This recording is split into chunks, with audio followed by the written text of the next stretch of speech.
श्री कृष्ण की मृत्यु कैसे हुई थी? श्री कृष्ण की लीलाओं से शायद ही कोई शख्स अनजान होगा, लेकिन क्या आप जानते हैं कि कृष्ण की मृत्यु कब और कैसे हुई थी? वो कौन था जिसके हाथों कृष्ण की मृत्यु हुई? मानवता और मानव जाति को लगभग नष्ट कर देने वाला कुरुक्षेत्र का युद्ध शांत हो चुका था। अपनी जीत पर पांडव खुश नहीं थे, बल्कि युद्ध से हुई तबाही को देखकर उनका मन बहुत विचलित था।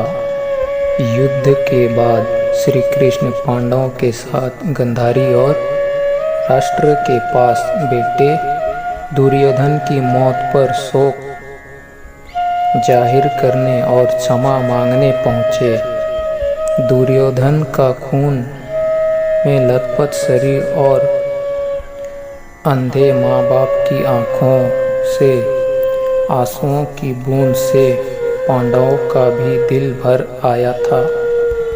गांधारी पांडवों को छोड़ श्री कृष्ण को दुर्योधन की मौत का असली जिम्मेदार मानने लगी।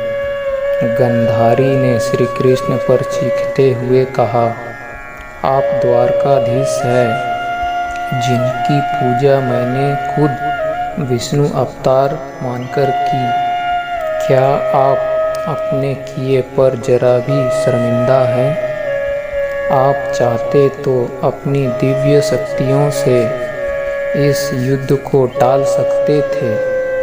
बेटे की मौत पर आंसू बहाने वाली एक माँ का दुख तुम खुद अपनी माँ देविका से जाकर पूछो, जिसने अपने 7 बच्चों को अपनी आँखों के आगे मरते देखा है।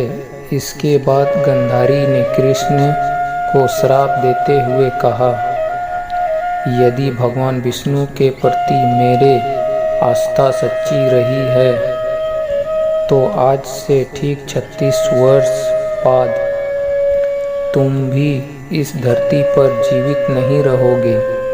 द्वारका तबाह हो जाएगा और यादव वंश का हर इंसान एक दूसरे के खून के प्यासे हो जाएंगे। ये कहकर गांधारी श्री कृष्ण के चरणों में गिर गई और रोने लगी। कृष्ण ने चेहरे पर हल्की सी मुस्कान लिए गांधारी को उठाया और कहा, माते, आपके श्राप का असर एक दिन जरूर होगा, लेकिन ये सिर्फ मेरी प्रति आपकी सच्ची श्रद्धा की वजह से नहीं, बल्कि बदलते समय की वजह से भी होगा। कहते हैं कि गांधारी का यही श्राप यादव वंश के विनाश और भगवान श्री कृष्ण की मृत्यु का कारण बना। कई साल बीतने के बाद श्री कृष्ण के पुत्र सांबा गर्भवती स्त्री का धारण कर ऋषि मुनियों से मिलने गए। ये देखकर ऋषि भड़क गए और उन्होंने सांबा को श्राप दिया कि तुम एक ऐसे लोहे के तीर को जन्म दोगे जो तुम्हारे कुल साम्राज्य का सर्वनाश कर देगा।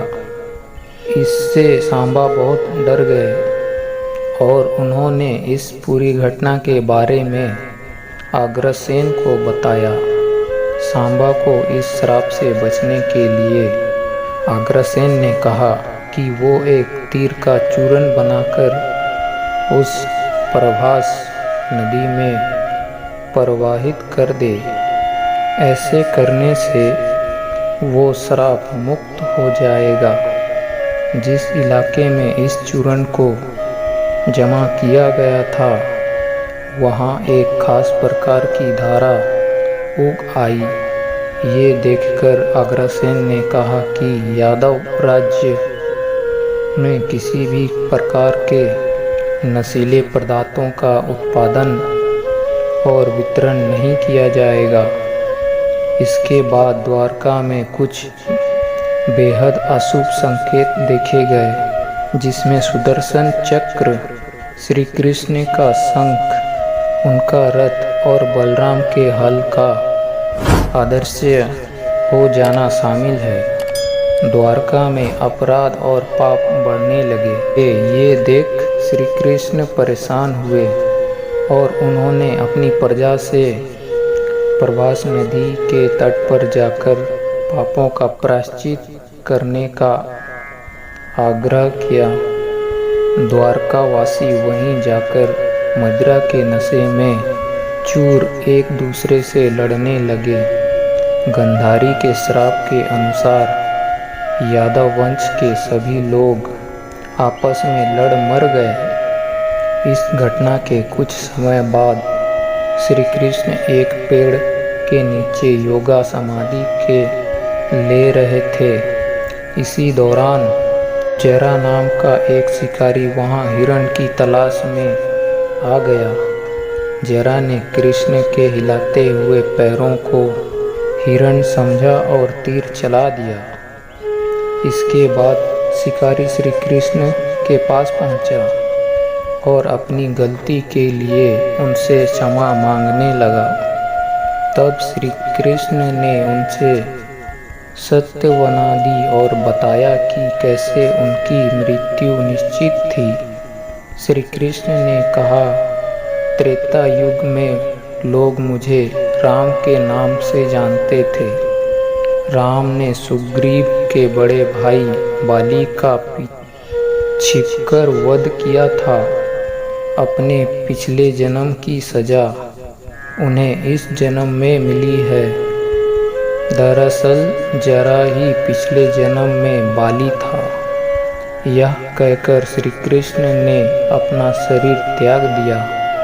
श्री कृष्ण की मृत्यु ही कलियुग की शुरुआत माना जाता है। वीडियो अच्छी लगी हो तो वीडियो को लाइक और सब्सक्राइब जरूर करें। आज के लिए इतना ही। आप सबको राधे राधे। जय श्री कृष्ण।